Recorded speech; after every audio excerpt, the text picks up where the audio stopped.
ఆర్యవాణి TV ప్రేక్షకులందరికీ నా శుభాకాంక్షలు. నన్ను మలిచిన దేవ ప్రోగ్రాం చూస్తున్న ప్రతి ఒక్కరికి నా ఆశీస్సులు.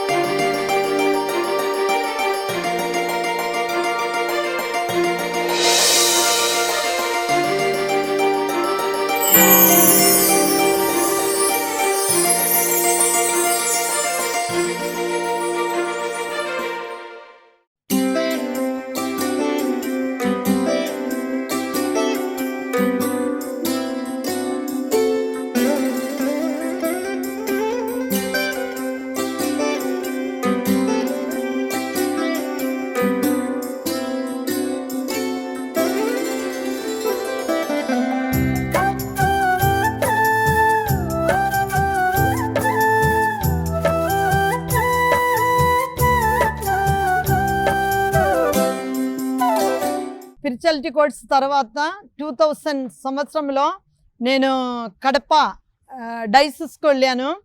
అక్కడ మాది ఒక organization gold Vimala community development centre, అక్కడ సోషల్ వర్క్ చేస్తానికి నన్ను అక్కడ అపాయింట్ చేశారు.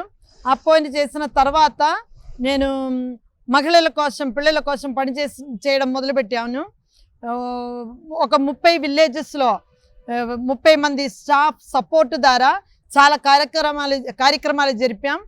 పిల్లల చదువు కోసం, మహిళల అభివృద్ధి కోసం, మహిళలకు ఇన్కమ్ జనరేషన్ ప్రోగ్రాం కోసం, మళ్ళీ డ్రాప్ అవుట్ పిల్లల కోసం వాళ్ళకు రెసిడెన్షియల్ ప్రోగ్రాం పెట్టుకుని గవర్నమెంట్ సపోర్ట్ ద్వారా బ్రిడ్జ్ కోర్స్ ప్రోగ్రాం జరిపి చాలామంది డ్రాప్ అవుట్ గర్ల్స్న మెయిన్ స్ట్రీమ్ చేసాం. వేరే స్కూల్స్కి మెయిన్ స్ట్రీమ్ చేసి ఒక 9 years నేను కడప డైసిస్లో పనిచేశాను. మా సంస్థ తరపున VCDC Vimala community development centre సంస్థ తరపున పనిచేసాం. చాలా బాగానే ఉంటుంది. ఒక చాలా మంచి అనుభవం దొరికింది. ఎందుకంటే ప్రాంతంలో తిరిగి దేవుని వాక్యం ప్రకటించి, ఈ క్యాథలిక్ విలేజెస్ కాకుండా చాలా వరకు హిందూ విలేజెస్, ముస్లిం విలేజెస్లో తిరిగి దేవుని వాక్యం ప్రకటించాం మా కార్యక్రమాల ద్వారా. సో అదొక మంచి అనుభవం. 9 సంవత్సరాలు చాలా దేవుడు నన్ను చాలా స్ట్రెంగ్తన్ చేసి ఆ దేవుడు సేవ కోసం నన్ను ఉపయోగించుకున్నారు. ఆ 9 years వర్క్ ఇన్ VCDC చాలా వరకు నాకు చాలా వరకు తోడునీడుగా ఉంటుంది. ఆ తర్వాత నేను తిప్పిరితికి 2009లో తిప్పిరితి మాది Nirmala health and rural development సెంటర్కి వచ్చాను. అక్కడ వచ్చిన తర్వాత అక్కడ మాకు గృహిణి ప్రోగ్రామ్ అని చెప్పి డ్రాప్ అవుట్ అడల్ట్స్ అండ్ గర్ల్స్కు కుట్టు సెంటర్ ఉంది. కుట్టు చేతి పనులన్నీ నేర్పించిన ప్రోగ్రామ్ ఉంది.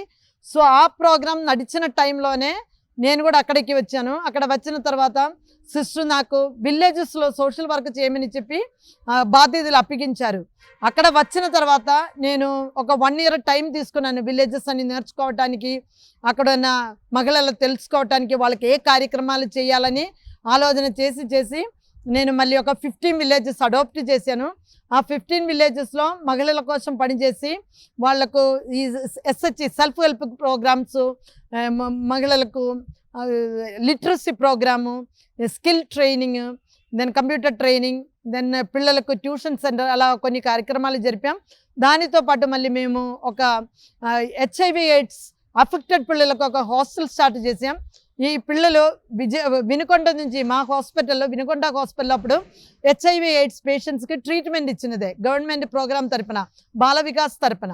సో ఆ ప్రోగ్రాం తరపున ఈ పిల్లలు కూడా ఐడెంటిఫై చేసి పిల్లలందరం మా సిస్టర్స్ వినుకొండ నుంచి తిప్పరెత్తికి తీసుకొని వచ్చి అలాగున్న ఆడపిల్లల కోసం మేము ఎడ్యుకేషన్ ప్రోగ్రాం మొదలుపెట్టి వాళ్ళందరూ తిప్పరెత్తిలో పక్కన ఉన్న గవర్నమెంట్ స్కూల్స్కు, ప్రైవేట్ ఇంగ్లీష్ మీడియం స్కూల్కి అన్ని పంపించి వాళ్ళు చదువులో చాలా వరకు సహాయం చేశాం.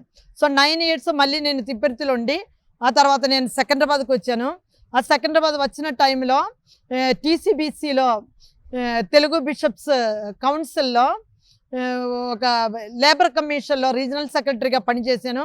ఆ రీజనల్ సెక్రటరీగా పనిచేసిన టైంలో కూడా నేను చాలా డైసెస్లో వైజాగ్, విజయవాడ, వరంగల్, కడప, కర్నూలు అలా కొన్ని డైసెస్లో తిరిగి లేబర్ రైట్స్ మీద అన్ఆర్గనైజ్డ్ వర్కర్స్కు అవేర్నెస్ కల్పించాను. అసంఘటిత కార్మికులకు వాళ్ళ హక్కులేంటి, వాళ్ళకు వచ్చిన బెనిఫిట్స్ అండి గవర్నమెంట్ నుంచి వాళ్ళ దాని గురించి చాలా అవగాహన కల్పించాను.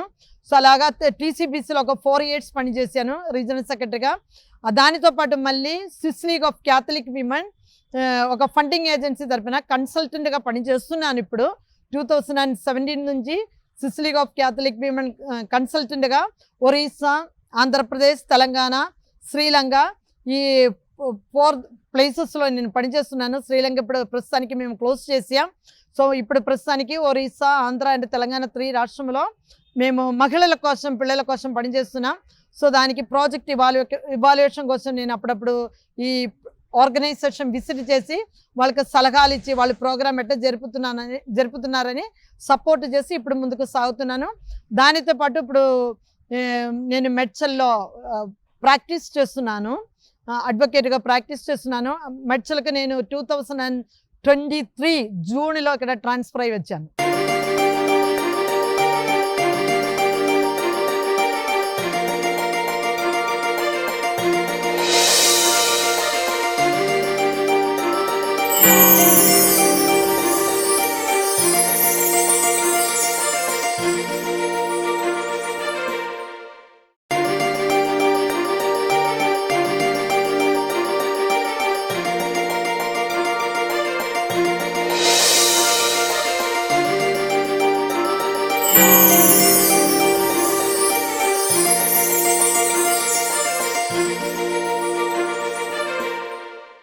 ఈ సంవత్సరం మెడ్చల్ కమ్యూనిటీకి వచ్చాను, ధ్యాన సదన్కు.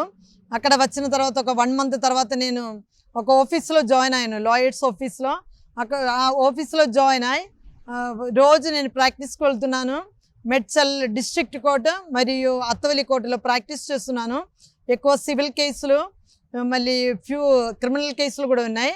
సో ఆ టీం తరపున నేను వాళ్ళతో ప్రాక్టీస్ చేస్తున్నాను. నేను ఎందుకు ప్రాక్టీస్ చేస్తున్నానంటే, నేను ప్రజల మధ్యలో వెళ్ళినప్పుడు, వాళ్ళకి ఏదైనా సమస్యలు వచ్చినప్పుడు, లీగల్ ఇష్యూస్ వచ్చినప్పుడు వాళ్ళకి అడ్వైస్ ఇవ్వడానికి, వాళ్ళకు తోడు నీడగా ఉండి వాళ్ళతో సహాయం చేస్తానికి మాత్రమే ఈ ప్రాక్టీస్ చేసినది. మరి ముఖ్యంగా ఈ రోజుల్లో మన సొసైటీ సమూహం చూస్తే చాలా వరకు చాలామందికి చాలా అన్యాయాలు జరుగుతుంది. సో ఈ అన్యాయాలు జరిగినప్పుడు వాళ్ళ కోసం, న్యాయం కోసం పోరాడాలి. వాళ్ళకి న్యాయం తీసుకొని వాళ్ళ ఒక మంచి మానవుడిగా చూడటానికి ఉన్న ఒక సహాయం చేయాలని ఉద్దేశంతో ఈ ప్రాక్టీస్ చేస్తున్నాను. ఇప్పుడు 3 months నుంచి మెడ్చల్ కోర్టుకు వెళ్తున్నాను, కానీ చాలా బాగానే ఉంది. ఎక్కువ అత్తవల్లి కోర్టులో తిరుగుతాను. సో మా ఆఫీస్లో కూడా అందరూ హిందూ లాయర్స్.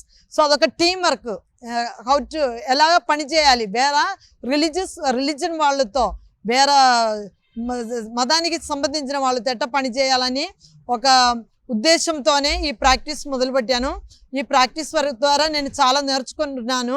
ఇది కూడా ఒక ఎక్స్పెరిమెంట్ అన్నమాట. నేను లాయర్గా ప్రాక్టీస్ చేసిన టైంలో కడపలో కూడా నేను జువెనైల్ జస్టిస్ బోర్డులో ప్రాక్టీస్ చేశాను పిల్లల కోసం. మళ్ళీ లోక్ అదాలత్లో ఫ్రీ లీగల్ ఎయిడ్ ఇవ్వటానికి అప్పుడు కూడా పనిచేశాను. సో అలాగా ఈ లా ప్రాక్టీస్ చాలా వరకు నా ఈ మిషన్ ప్రవర్తనలో బాగా హెల్ప్ చేస్తారని ఉద్దేశంతో ఇది ముందుకు సాగుతున్నాను. నేను లాయర్గా ప్రాక్టీస్ చేసి మరియు సోషల్ వర్క్ చేసిన టైంలో చాలా కేసులు ఎదుర్కొన్నాను. మరి ముఖ్యంగా ఒకరోజు మేము గృహ కార్మికుల కోసం ఒక ర్యాలీ ఆర్గనైజ్ చేసిన టైంలో, ప్రొద్దుటూరు, కడప డిస్ట్రిక్ట్లో ప్రొద్దుటూరులో ఆర్గనైజ్ చేసిన టైంలో లేడీస్, ఈ గృహ కార్మికులు ఎవరు మా ర్యాలీకి రాలేదు.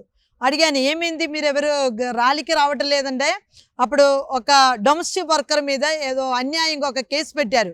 ఆ ఇంటిలో పనిచేసిన ఆమె ఆర్నమెంట్స్, బంగారాలని ఈ అమ్మాయి దొంగతనం చేశారని చెప్పి ఈమె మీద దొంగ కేసు పెట్టుకొని పోలీసు వాళ్ళు ఆమె తీసుకొని వెళ్ళారు. సో అక్కడ చేరిన తర్వాత, ఎందుకు మీరు మీటింగ్కి రావటం లేదనే, మేడం మాకు ఏదైనా మీరు సహాయం చేస్తేనే మేము మీటింగ్కి రావడానికి వీలుంది, మాతో పాటు పనిచేసిన అమ్మాయే పోలీస్ అన్యాయంగా తీసుకొని వెళ్ళి పోలీస్ స్టేషన్లో పెట్టుకున్నారని చెప్పారు. సో అప్పటికప్పుడే నేను ధైర్యం తెచ్చుకొని, లా ప్రాక్టీస్ చేతులు ఉన్న కోసం ధైర్యం తెచ్చుకొని పోలీస్ స్టేషన్కి వెళ్ళాను. ఏంటి సార్ మీరు ఇలాగ అన్యాయంగా అమ్మాయి తీసుకొని మీరు డీటెయిన్ చేసి పోలీస్ స్టేషన్లో పెడుతున్నారు, ఆమె బంగారం 30 తులాం బంగారం ఎవరు తీసుకుంటారు సార్, ఏది ఈ అమ్మాయి డ్యూటీ నుంచి పంపించడానికి ఇలాగా వాళ్ళు దొంగ కేసులు పెట్టుకున్నారు, ఇది మీరు చేసినది తప్పు సార్, అమ్మాయి విడిచిపెట్టని చెప్పి అప్పుడు ఎస్ఐ గారితో మాట్లాడుకొని అన్ని కొంచెం ఎస్ఐ అర్థం చేసుకున్నట్లు మాట్లాడి అప్పటికప్పుడే ఆ అమ్మాయి విడిచిపెట్టారు. సో దానివల్ల అప్పుడు ఆ గ్రూప్లో ఉన్న వాళ్ళందరూ గృహ కార్మికులు అందరూ మాతో సహకరించుకొని మేము పెద్ద ర్యాలీ చేసి వాళ్ళు చాలా సంతోషపడ్డారు. అదొక కేసు. మళ్ళీ కడపలో కూడా కడప టౌన్లో ఒక చిన్న అమ్మాయి 13 years ఉన్న అమ్మాయి గృహ కార్మికులుగా పనిచేసిన టైంలో వాళ్ళ ఇంటిలో ఎంప్లాయీస్ ఇంటిలో ఏదో చిన్న దొంగతనం జరిగింది. ఆ అమ్మాయి ఏం దొంగతనం చేయలేదు, చాలా అమాయక అమ్మాయి. కానీ ఆ ఇంటి ఓనర్ వచ్చి ఈ అమ్మాయి పేరు మీద దొంగ కేసు పెట్టుకొని పక్కన ఒక కానిస్టేబుల్లో పిలుచుకొని ఈ అమ్మాయి మీద కేసు ఫైల్ చేయండి, ఈ అమ్మాయి దొంగతనం చేశారని చెప్పి ఊరి వాళ్ళందరూ పిలిపించుకొని పెద్ద కేసు అలాగా చేస్తే ఆ పోలీస్ ఆఫీసర్ మళ్ళీ అమ్మాయి పోలీస్ స్టేషన్కు తీసుకొని పోవడం, అక్కడ అన్యాయంగా ఉంచుకోవడం చేస్తే మేమే మళ్ళీ డిపిఈపి వాళ్లకు అక్కడ మన చైల్డ్ ప్రొటెక్షన్ సెంటర్ ఉంది అక్కడ పోయి రిపోర్ట్ చేసి ఈ పోలీస్ మీద మేము రివర్స్ కేసు పెట్టాం. ఎందుకంటే చిన్న అమ్మాయి పట్టుకొని తనడం కొట్టడం అది పద్ధతి కాదు ఒక పోలీస్ కానిస్టేబుల్గా ఉండి. ఆ పోలీస్ కానిస్టేబుల్ మీద మేము రివర్స్ కేసు పెడితే అదొక చాలా పెద్ద కేసు అయింది. అప్పుడు నేను లోక్ అదాలత్లో కూడా పనిచేస్తున్నాను. ఆ జడ్జి గారు కూడా చాలా సపోర్ట్ చేశారు. మేడం మీకు ఎప్పుడైనా ఏదైనా సమస్యలు ఉంటే నాకు చెప్పండి, నేను మీకు సహాయం చేస్తాను, మీరు చాలా సోషల్ వర్క్ అన్ని చేస్తున్నారు, ప్రజల కోసం న్యాయం కోసం నేను తోడుగా ఉంటాను. ఆ ధైర్యం కూడా తెచ్చుకొని ఆ పోలీస్ కానిస్టేబుల్ మీద కేసు పెడితే ఆ కేసు బుక్ అయింది. మళ్ళీ ఎఫ్ఐఆర్ ఫైల్ చేసి ఆయన కూడా చాలా ప్రాబ్లమ్స్లో ఉన్న టైంలో ఆ పోలీస్ కానిస్టేబుల్ వేరే ఫ్రెండ్స్ ద్వారా కాంప్రమైజ్ చేస్తానికి నా దగ్గరికి వచ్చారు. కానీ నేను కాంప్రమైజ్ చేయలేదు, నేను చేయను. జీవితం కష్టములు ఉంటే కూడా ఛాలెంజెస్లు ఉంటే కూడా న్యాయం జరగవలసినదే. అమ్మాయే చిన్న అమ్మాయి కొట్టడం తిట్టడం పద్ధతి కాదు ఒక పోలీస్ కానిస్టేబుల్గా ఉండి. మేము కాంప్రమైజ్ చేయమని చెప్తే కొంతమంది నన్ను బెదిరించారు, మీరు ఎవరితో ఆట ఆడుతున్నారు పోలీస్ కానిస్టేబుల్తో, మీ జీవితం ఎప్పుడైనా థ్రెట్గా ఉంటుంది, మీరు కాంప్రమైజ్ చేయండి లేదని చెప్పాను. సో అలాగా ఆ కేసు నడుస్తూనే ఉంటుంది. మళ్ళీ ఆ తర్వాత నేను ఒక 2-3 years తర్వాత కడప నుంచి ట్రాన్స్ఫర్ ఇక్కడికి వచ్చాను. మళ్ళీ ఏం జరిగిందో నాకు తెలియదు ఆ కేసు. వాళ్ళు ఏదో ఫ్యామిలీ మెంబర్స్ కాంప్రమైజ్ చేసి ఏదో కొంచెం డబ్బు అమ్మాయికి ఇచ్చేసి కేసు క్లోజ్ చేశారు. అలాగే చాలా కొన్ని కేసులు ఉన్నాయి ఎక్కడ మహిళలకు పిల్లలకు అన్యాయం జరిగినట్లుగా వాళ్ళ కోసం మేము పోరాడి వాళ్ళకు కొంచెం ధైర్యం ఇవ్వడం, వాళ్ళ అన్యాయం అలాగున్న బానిసత్వం నుంచి వాళ్ళ సేవ్ చేసుకోవడం కొన్ని సంఘటనలు జరిగింది నా జీవితంలో. పంట విస్తారము కోత వాళ్ళు తక్కువ, దేవుడు పలికిన ఈ మాట మన బైబిల్లో ప్రతి ఒక్కరికి తెలుసు. ఈ కంప్యూటర్ యుగంలో ఈ రోజుల్లో మనం ఏం చూస్తున్నామంటే ప్రతి ఒక్క బిడ్డ కంప్యూటర్ ద్వారా ఈ మొబైల్ ఫోన్స్ ద్వారా చాలా అట్రాక్టివ్ ఉండి దేవుడు పిలుపు గురించి వారికి పెద్ద ఇంట్రెస్ట్ ఒక అట్రాక్షన్ అనేది వాళ్ళ జీవితంలో అంత దగ్గరికి రావటం లేదు. సో ప్రతి ఒక్కరు జ్ఞానస్నానం పొందిన ప్రతి ఒక్క బిడ్డకి దేవుడు ఒక బాధ్యత అప్పగించారు. మిషనరీ దేవుడు వాక్యం ప్రకటించాలి, 10 మంది దేవుని గురించి తెలుసుకోవాలని. సో ఈ రోజుల్లో ప్రతి ఒక్క తల్లిదండ్రికి బాధ్యత ఉంది. దేవుడు పిలుపు కోసం ప్రార్థన చేయడం మాత్రం కాదు, వారి ఫ్యామిలీలో ఒక్కరైనా ఇద్దరైనా ఎంతమంది పిల్లలు ఉంటే కూడా ఆ పిల్లల్లో ప్రోత్సాహం తీసుకొని వచ్చి దేవుడికి ఒక ఫాలోవర్గా ఉండి డిసైపుల్గా పనిచేసి దేవుని వాక్యం ప్రకటించాలని.